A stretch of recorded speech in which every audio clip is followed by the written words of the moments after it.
Welcome to Tips from the Hips, the best tips and hips on the internet, in my opinion. Today I'm looking at planing and why you don't always follow the obvious grain.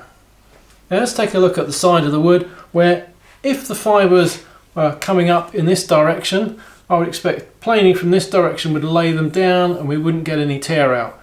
Whereas if they were coming up in this direction, planing this way would lift them and cause tear out. But let's just look at this board.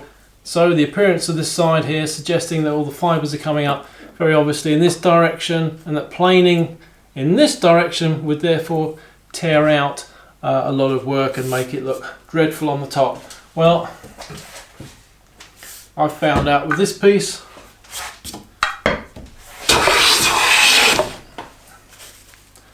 planes beautifully in this direction is an absolute pig in this direction. And so although it's a very good guide,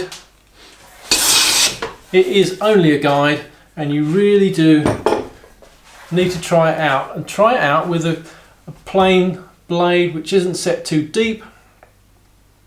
Try it perhaps towards the end of the board that maybe you're not going to be using that area.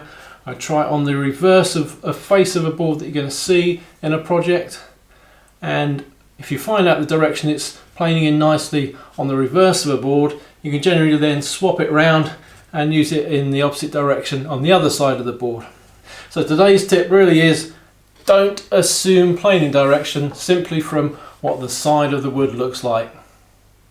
Join me next time for more tips from the hips, the best woodworking tips and hips on the internet.